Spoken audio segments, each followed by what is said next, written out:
Là, on va se gratter différemment pour celui qui arrive. C'est une sorte de... Ouais, j'ai rien trouvé, c'est une sorte de poil à gratter vivant, une énergie incroyable. La première fois que je l'ai rencontré, on n'a pas réussi à se dire 2-3 mots de suite sérieusement. Je sais pas, hop, on s'était jamais vu et c'était connerie sur connerie. Et moi, je pense qu'il l'incarne, vous allez voir, l'énergie incroyable. C'était vraiment un personnage. Il allie l'humour avec le côté professionnaliste de son expertise. Vous allez voir, il est très très pointu sur des choses qu'il vulgarise. Et par l'humour, on fait passer beaucoup de choses. Formateur, coach certifié en neurosciences, conférencier, youtubeur de plus en plus présent sur la toile, puisque pour ceux qui ont le programme, vous voyez très très bien de qui je parle. Il a longtemps eu un titre indétrônable. Donc là, tout à l'heure, on a eu le champion du monde du redoublement. Voilà, Richard, si tu es par là, c'est cadeau. Et là, le champion qui va arriver, champion du monde de la timidité. Eh oui. C'est dur à croire, mais il a été champion du monde de la timidité. Et il a remporté de nombreux prix. Il a fait des tournées mondiales pour la timidité. Il a gagné haut la main à chaque fois. Et pour travailler et lutter contre ses peurs, il s'est dit, tiens, je vais faire du stand-up, je vais faire de l'improvisation théâtrale. Donc, il a commencé. C'est devenu une passion. Il a même créé une école, Impro Coaching, pour lier ces deux passions, le coaching et l'improvisation. Juste une petite parenthèse, sera coupé au montage. Il va rentrer par là, ça va être super chaud. Là, il y a trop de monde. Voilà, hop, on ferme la parenthèse. J'imagine ce qui peut se passer avec lui.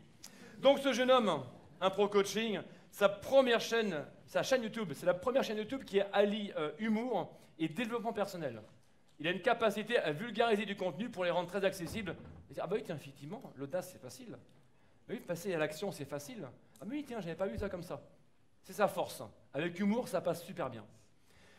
Rien que son entrée, il n'y a que lui qui peut faire ça. Vous le suivez donc sur sa chaîne qui s'appelle David Sonsac. Il communique. Ah, j'en vois des qui font ah. Eh bien oui, il est là, il est là. Applaudissements, s'il vous plaît, pour David Sonsac. Attention, attention, c'est un des fous. Hey, j'entends rien, tout le monde. Hey, hey, hey.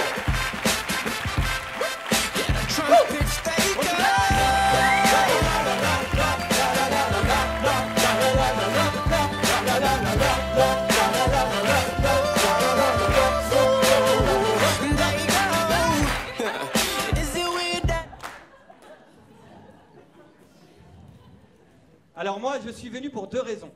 La première, c'est pour le soleil de Toulouse. Je suis un peu déçu. Et la deuxième, c'est parce qu'on m'a dit que vous étiez le meilleur public de Toulouse et même du monde. Est-ce que c'est vrai? Non, moi je suis sûr que vous pouvez mieux faire. Est-ce que vous êtes chaud? J'entends rien, est-ce que vous êtes chaud? Moi c'est David, et vous? Aucune réactivité. Alors moi j'aimerais qu'on replonge en enfance tous ensemble. Qui se souvient de ce moment-là d'excitation, le jour de Noël, juste avant de découvrir les cadeaux? Il est pas très généreux le Père Noël là, tu vois. J'avais 7 ans. J'avais passé toute la nuit pour enfin voir le Père Noël. Mais je m'étais endormi. Et le matin, ma mère m'a dit, tu t'es endormi 5 minutes avant que le Père Noël arrive. Comme par hasard. Vous l'avez vécu? Je me sens moins seul, les gars, merci. Et je voyais mes cadeaux. Oh, j'ai couru. J'ai ouvert le premier cadeau. Tiens, c'est le bateau Lego. Non, parce qu'en fait, j'avais eu le bateau Lego l'année dernière. Là, je pense qu'ils se sont trompés au niveau du Père Noël. J'ouvre le deuxième cadeau. La voiture Playmobil. Exactement celle que j'avais eue l'année dernière. Ça sent mauvais, là. J'ouvre tous mes cadeaux. C'était exactement les mêmes que j'avais eus l'année précédente. J'ai dit, il y a un truc qui cloche. Du haut de mes 7 ans, je convoque mon père et ma mère. Réunion familiale dans le salon. C'est quoi le bordel, les gars? Appelez-moi tout de suite le SAV du Père Noël. Ouais, j'étais un voyou à l'époque. Et je leur dis, c'est pas normal. Parce qu'en fait, le Père Noël, il est venu, ça c'est sûr. Mais il a pris mes jouets, il les a emballés, et il les a mis sous le sapin. Comme si j'allais pas le voir. C'est quoi, il y a une crise budgétaire au niveau de Papa Noël ou quoi? Et là, ma mère, elle m'a expliqué quelque chose de fantastique. Elle m'a dit, écoute David, Le Père Noël te fera des nouveaux cadeaux une fois que tu auras utilisé ceux de l'année dernière.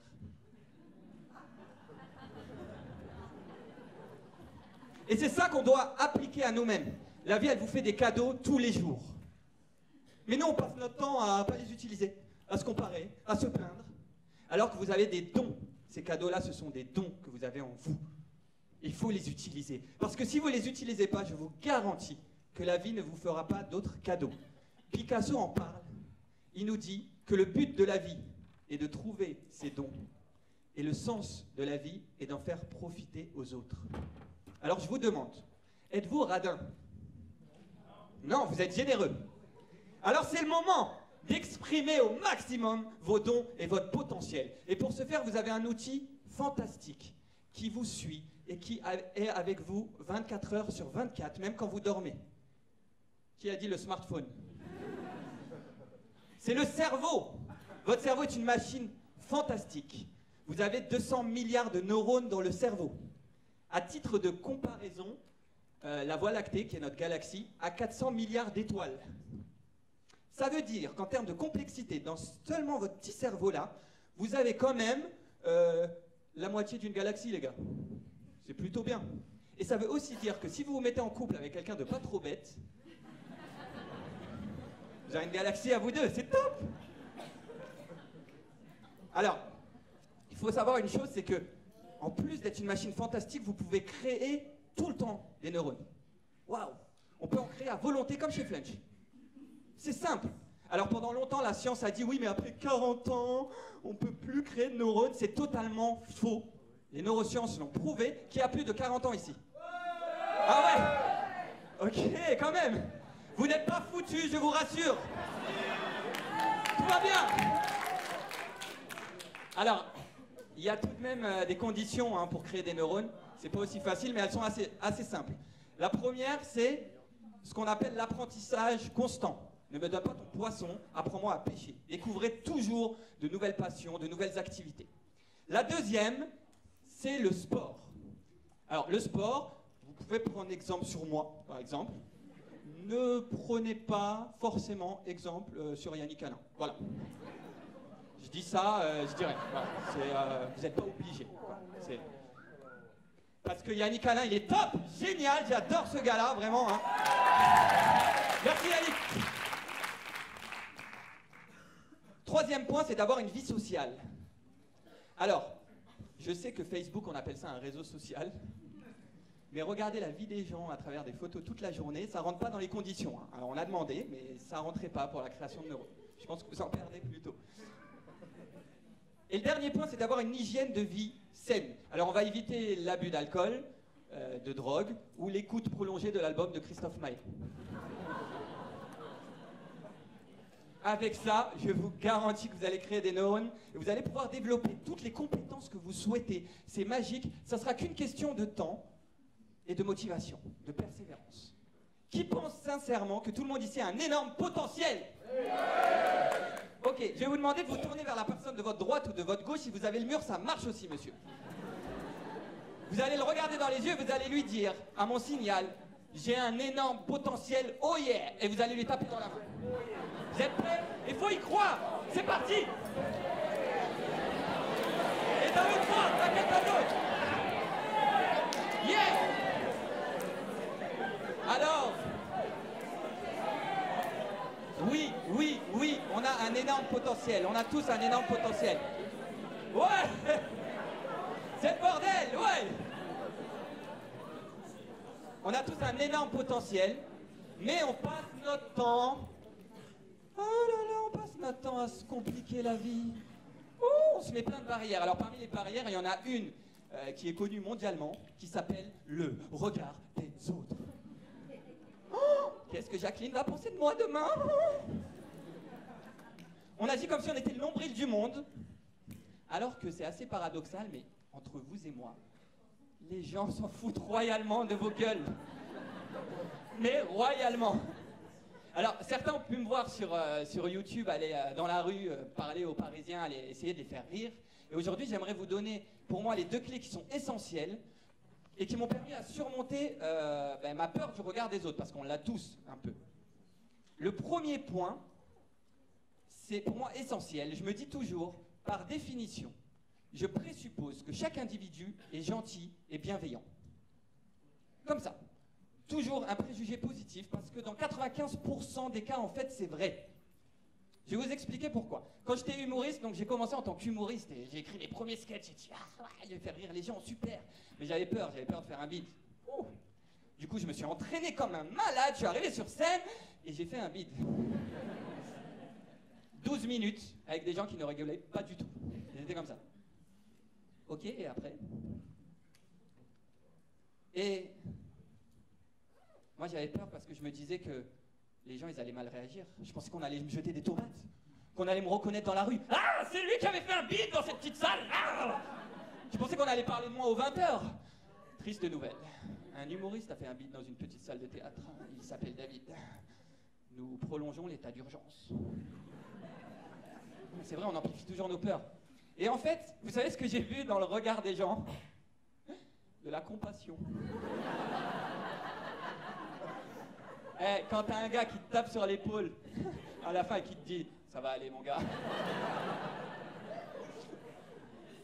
Mais j'ai trouvé ça fabuleux en fait. J'ai trouvé ça fabuleux parce que je me dis, des personnes ont ressenti de l'empathie pour moi. Et ils m'ont compris.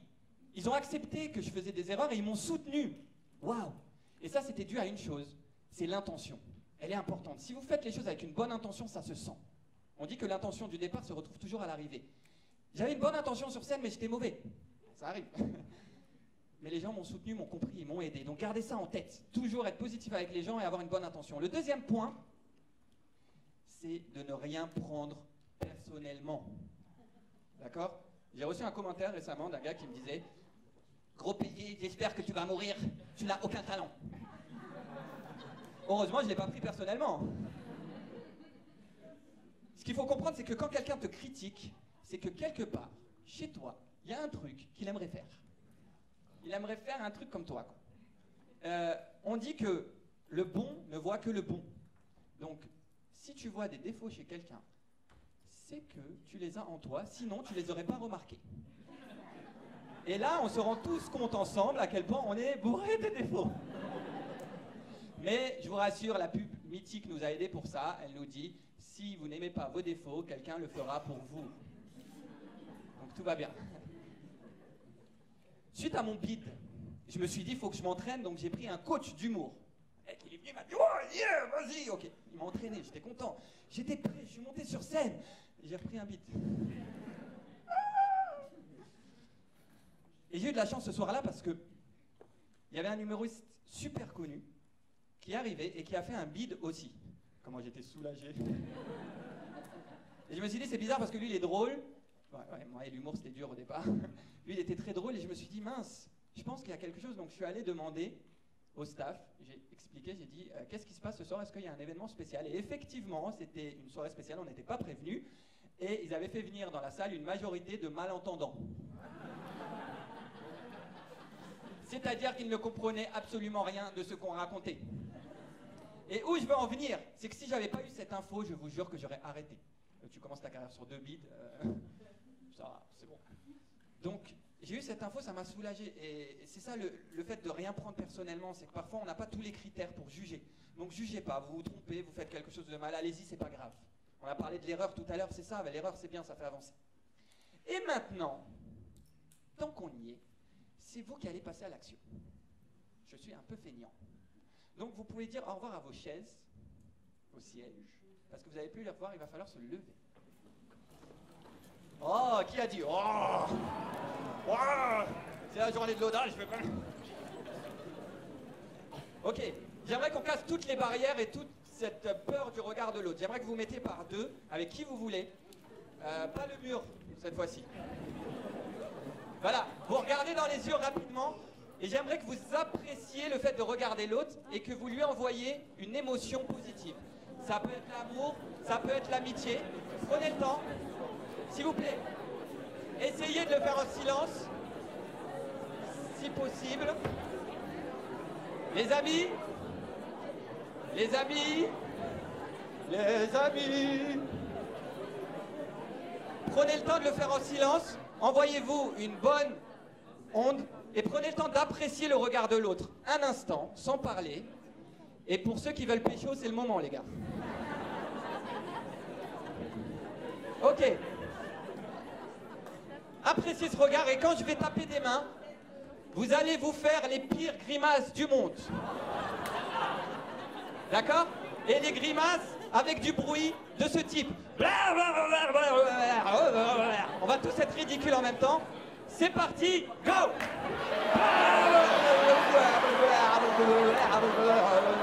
On se lance avec une autre personne, avec quelqu'un d'autre.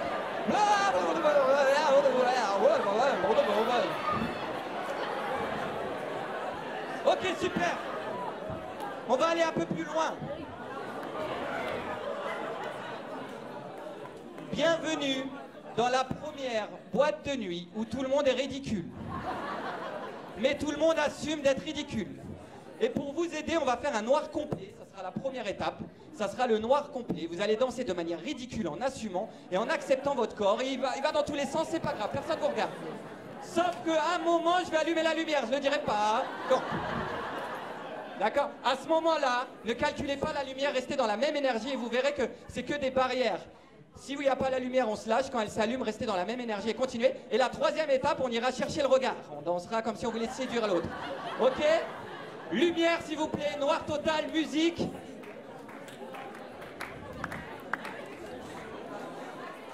C'est parti, musique.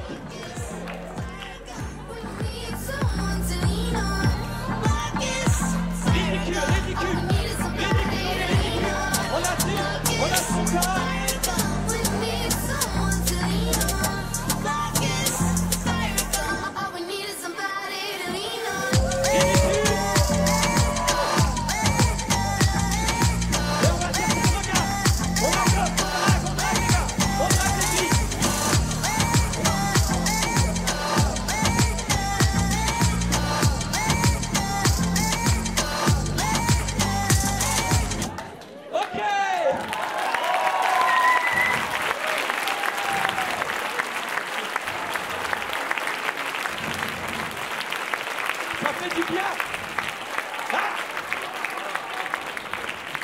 Allez, pour le kiff, je vous fais une petite danse ridicule sans musique, tout seul.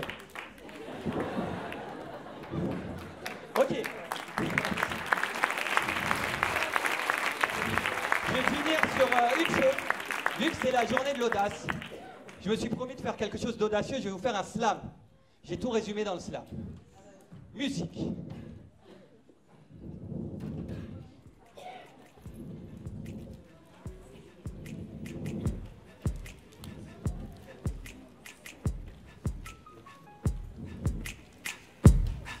À ta vie trouve un sens, c'est essentiel. Mais un peu d'essence donne essence à ton potentiel. Tes problèmes superficiels sont-ils existentiels? Élève-toi, vise la lune, au pire tu finiras dans le ciel. Apprends de tes échecs, chaque jour qui passe t'enseigne. Brandis haut ton enseigne, tiens bon même si t'enseignes. Aime de manière inconditionnelle, tu sais quand le cœur est en scène, il crée les plus belles étincelles. Laisse briller ta lumière pour faire jaillir le meilleur. Affirme-toi, c'est leur valeur, dire quelles sont tes valeurs. Dis que tu sois grandiose et deviens grandiose. Avance même si on dit de toi que tu es un grand idiot. Tu seras toujours critiqué, quoi que tu fasses. Devant les épreuves, soit tu fais face, soit tu t'effaces. Avec toi, sois sincère, jouer un rôle, à quoi ça sert? Monte les escaliers, n'attends pas l'ascenseur. À présent, envole-toi, prends de la hauteur. Mais garde les pieds sur terre, de ta vie, tu dois être l'auteur. Sur ton chemin, n'oublie jamais que l'erreur est humaine. Tu cries sur ta famille, mais est-ce le bon combat que tu mènes? Tu récolteras ce que tu as semé. Oui, il faut s'aimer pour atteindre les sommets. Permets-toi de vivre un rêve en dehors de ton sommeil. Maintenant, vise plus loin que la lune, vise le soleil. Vise le soleil. Merci beaucoup.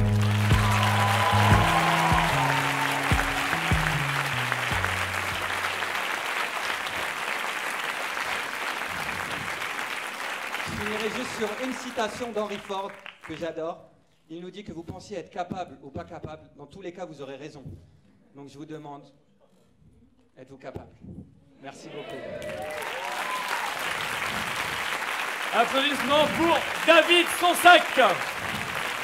Humour et développement personnel. On t'appelle? Ouais, c'est un selfie. Ta mère? Ouais. Allô, maman? Maman? C'est bon. On se fait un petit selfie, c'est la mode. C'est bien, c'est ma transition. J'avais parlé de selfie. Ah, c'est bien. Je suis désolé. Le mec, il s'en fout. Tu veux que je meuble? Ah. Prépare, c'est bon? Chut. Ok, nous sommes en direct de la journée de l'audace avec un public de folie. Oh,